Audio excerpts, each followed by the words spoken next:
Okay, so this is one of my first tutorials. This is my first programming tutorial, so let's just jump into it.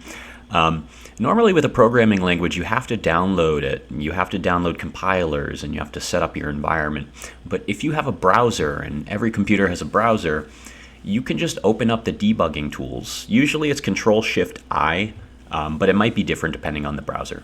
Once you open that up, you'll have this option here called console, and this is actually a JavaScript console, so you can write JavaScript in here. This is a programming environment.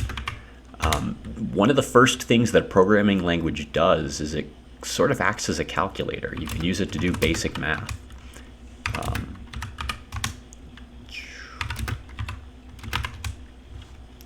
What we're doing here is we're operating on a specific data type called an integer or a number. And when you add numbers, they behave the way we expect them to. But there's another data type that's used in programming languages called a string. If you try to add strings, they're going to behave differently. There are some children that think math behaves that way. If you introduce them to programming, you might pleasantly surprise them. But you use strings to hold collections of characters to effectively spell out messages. One of the most basic functions to actually do something in JavaScript that you might know about is the alert function. You pass a string to the alert function to determine what you want it to say. You can pass a number to the alert function, and JavaScript is a pretty flexible language in which it'll do its best to convert anything that you pass to it into a string before displaying it. So that works out nicely. The next data type that we have to cover is called a list, or sometimes an array, and that's going to hold a collection of pieces of data. JavaScript is pretty flexible. Not all languages will allow you to do this, but JavaScript will allow you to combine data types in the same list. One more, slightly more complicated type of data is, we could call it a key value pair, or a list of key value pairs. Some languages are going to are going to have similar structures like this, and they might refer to them as associative arrays. They might refer to them as dictionaries. They might refer to them as hashes. In JavaScript especially, you'll see this referred to as JSON, JavaScript Object Notation. But I think referring to them as key value pairs is generic enough for our case. Let's show variables.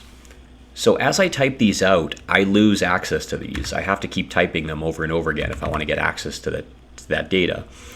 So what I can do is I can store them in variables.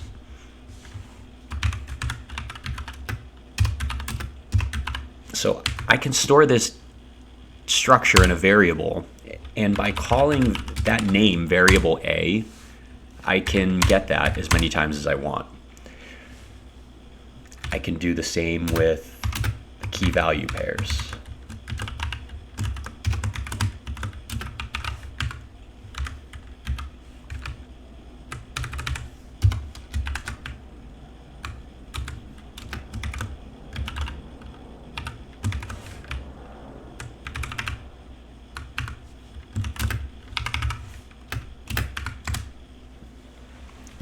Now, I'm going to demonstrate the important difference between these two structures. They're very similar. They're both lists. They're both collections.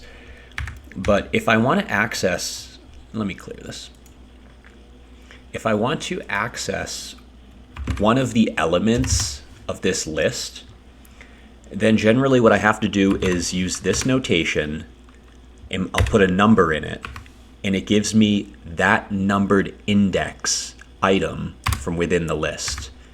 And this might seem a little strange at first, but in programming, we always start counting from 0. So when we look at this list, this is 0, this is 1, this is 2, this is 3. And then if I try to get 4, there is no 4. If we look at the key value pair list we created, it's got 2 elements to it. And with the key value pair list, you can actually refer to the values by the keys that we gave them. So now if I type key 2, I can get that second value.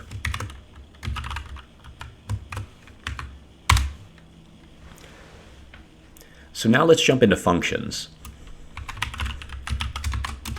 I want to store this function, and this is how you declare a function in JavaScript. So this is a function that's going to call a built-in function called alert that's going to take the message I pass to it, which is hello, and call it. And we've been doing that so far. But it didn't happen yet. And now I can call variable C, and nothing happens yet still, because I'm just referring to the existence of this function. In order to actually call the function, I have to use this parentheses notation. That will execute the function. You can see up here, now I've got hello. Now let's try to do that, except we want to pass a custom argument to the function. This is probably the most important aspect of a function. It's kind of what makes a function, is I can now pass any message I want, not defined right now, but I can decide what I want the message to be later, and I can get the alert to display that message. So once again, if I type variable C, nothing's going to happen yet. It's just referring to the existence of that function. But if I call variable C, parentheses, and then I pass a value to that variable message, I'm now going to get the alert to call this. In fact, let's not use hello. Let's use goodbye. Goodbye. You can see that's what I've got up here. Very cool. Now, really quickly, let's actually just go over reduced function notation, because this is going to be important. So newer JavaScript has this notation where you can define a function without needing this function keyword, and for the most part, not needing these braces either, by just having the parentheses and using this arrow notation.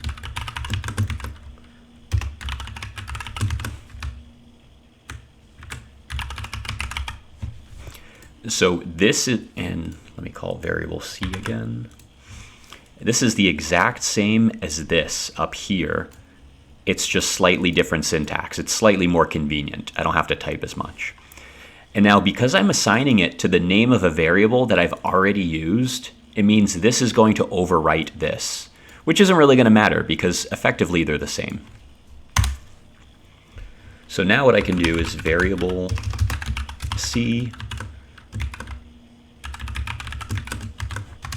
and I get the same thing.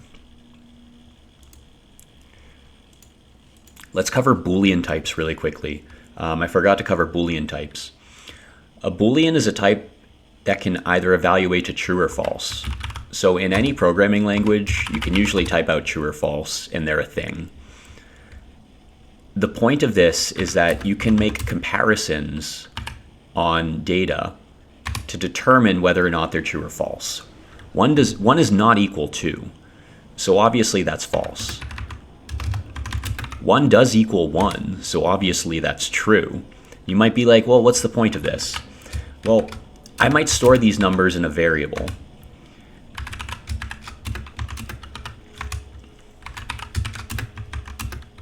So does var A equal var B? Right now they don't, because I know that 1 doesn't equal 2. But let's imagine that this check is happening, that this comparison is happening in the middle of a complicated program. And let's imagine variable A and variable B are not always 1 and 2. Let's imagine they're changing, like they're changing into unpredictable numbers. And so when I'm comparing these, sometimes they're going to be true. We can imagine sometimes they're going to be true and sometimes it'll be false. So you can use a statement like this to direct program flow. So that way, in the middle of your program, you might make this sudden evaluation to say, hey, is this variable equal to this variable? If it is, then direct the program flow in this direction.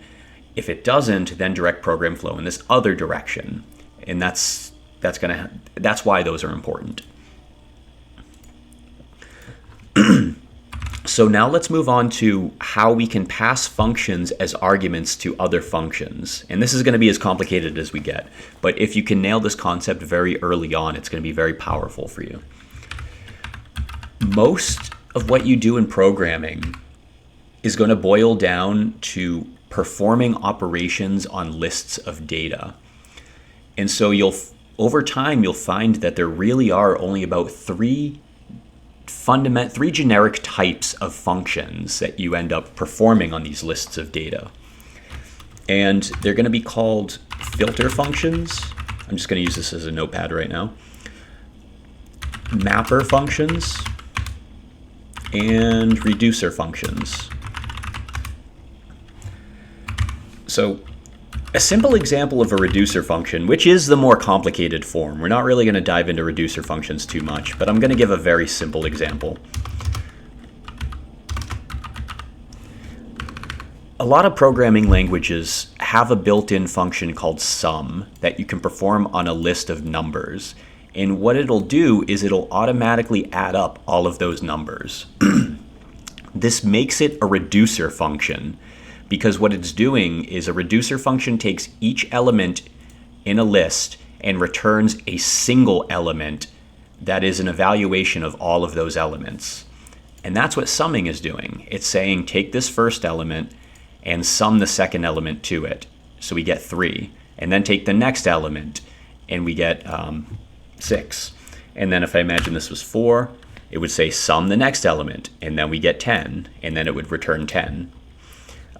Unfortunately, JavaScript doesn't have a built-in sum function, so we won't cover that. But let's move on to a mapping function. So if I want to... So another common thing you want to do with lists of data is map them into new lists of data.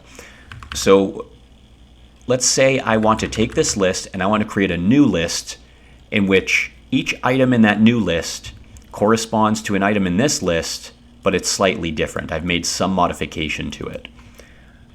So I'm going to call the map function, and I'm going to pass another function to it. And this function is going to be the function that operates on each individual element. So I'm going to pass it an argument that represents the element going in, and I'm going to tell the function how to manipulate that element. So I'm going to say, I want to take each element of this list and make a new list in which each element in that list is the number from the original list plus 10. That's exactly what this is saying to do. That's an example of a mapper function. 1 maps to 11, 2 map to 12, 3 map to 13, 4 map to 14. So a reducer function takes every item in a list and returns a single item based on some evaluation of all of the items in the list. In the sum function, you can imagine is taking a value that's just taking the previous value and adding the new value to it. A mapper function is taking a list and making a new list in which each value corresponds to some change of the original value. Now let's finish off by talking about the filter function. A filter function is going to take a list and it's going to evaluate each element to see if it passes some condition that's going to be either true or false. So the function that I pass to the filter function needs to return a Boolean value. So I'm going to do a comparison. So I'm going to write a very simple condition in which the filter function is going to say, for each element in this list, run this function, passing in the value and checking whether or not that value is equal to 1.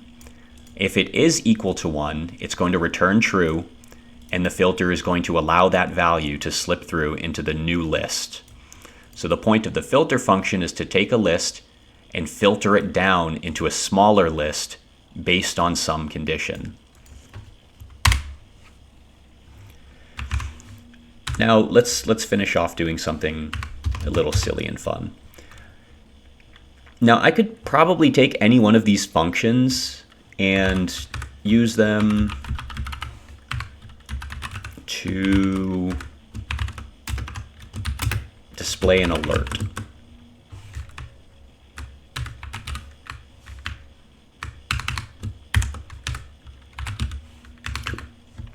So what this is going to do is this is going to take each value in my list, 1, 2, 3, 4. It's going to pass it to this function, and it's going to display an alert that displays that number.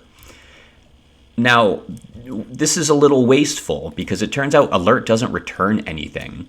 So the mapping function is really meant for mapping into a new list, but because alert doesn't return anything, this is actually going to map into a list of undefined, undefined, undefined, undefined. But the alert will run. So let's check this out. 1, 2, 3, 4. Okay, and then I get undefined, undefined, undefined. So I'm seemingly wasting one feature of the map function. In most programming languages, you might write something called a for each loop. Usually for each allows you to write something like this, where you can iterate over item in items. JavaScript it's a little weird. The for each is going to be, actually, let's use strings.